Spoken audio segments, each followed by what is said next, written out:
Hi. వరుసగా 3 రోజుల నుండి అయితే 4, 5 రోజుల నుండి ఒక ర్యాలీ అయితే స్టాక్ మార్కెట్‌లో కొనసాగుతూనే ఉంది. గ్యాప్ అప్‌లో అవుతూనే ఉంది. అసల ఎక్కడ కూడా తగ్గట్లా. ముఖ్యంగా బ్యాంక్ నిఫ్టీ ఈరోజు స్టాక్స్ పర్ఫార్మెన్స్ ఎట్లా ఉన్నాయని చూసుకుందాం.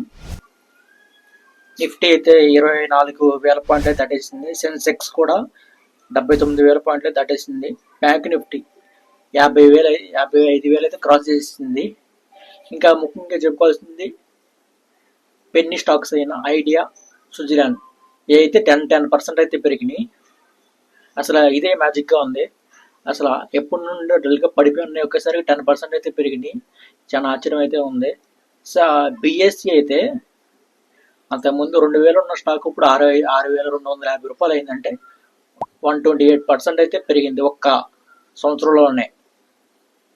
చాలా మంచి స్టాక్ అది బిఎస్సి అనేది.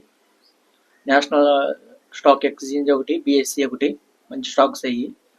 నేను ఈ వీడియోలో మంచి స్టాక్స్ గురించి నేను రివ్యూ అయితే చెప్తాను. సో ఇట్లాంటి వీడియోస్ కోసం అయితే మా ఛానల్ అయితే ఒక లైక్ అయితే కొట్టండి. సో మాకైతే బూస్ట్గా ఉంటుంది. ఇంకా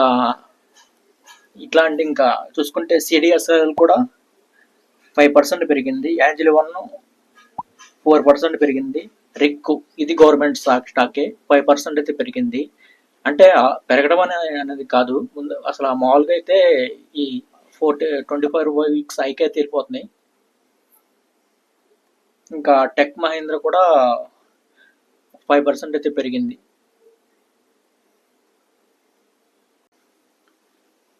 హిందూసింగ్ బ్యాంక్ అయితే వారం రోజుల నుంచి ర్యాలీ చేస్తుంది. 4% అయితే పెరిగింది. రిక్కు లేదు. సో ఇట్లాంటి స్టాక్స్లో అయితే ఇన్వెస్ట్ చేసుకోండి. నేనైతే ఈ దీంట్లో మంచి స్టాక్స్లో నేను పిక్ చేసుకుని చెప్తున్నాను. అంటే అమెరికన్ ఇది అడ్వైజ్ తీసుకుని ఇన్వెస్ట్ చేస్తారని చెప్పి, ఒకవేళ ఇన్వెస్ట్ చేసినా కానీ మంచిగా ఉండాలని చెప్పి నేనైతే చెప్తున్నాను. ఇది అడ్వైజ్ అయితే మాత్రమే.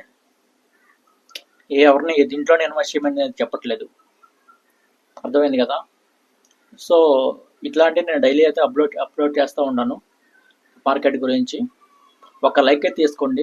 నెక్స్ట్ వెళ్తే ఇట్లాగే ఇంకా ర్యాలీ అయితే కొనసాగుద్ది ఒక 2-3 రోజులు, తర్వాత మళ్ళీ పడిపోద్ది. ఇదంతా కామను. ఎవరు కూడా ప్యానిక్ అవ్వాల్సిన పని లేదు. ఎట్లాగే తగ్గితే అట్లాగే పెరిగిద్ది అనమాట. అదే అన్నీ ఒకేసారి కాకుండా డిప్గా ఇన్వెస్ట్ చేసుకోండి. 5,000, 10,000, 2,000 అట్లా. ఒక దాంట్లో అన్నీ కూడా ఒకే బాస్కెట్లో పెట్టకూడదు అంటారు వారన్ బఫెట్. అట్లా అన్ని స్టాక్స్ కూడా ఒకే దాంట్లో అయితే పెట్టకూడదు.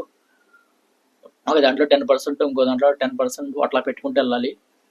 అన్నీ కూడా ప్యానిక్ సేలింగ్ అయితే చేయకూడదు.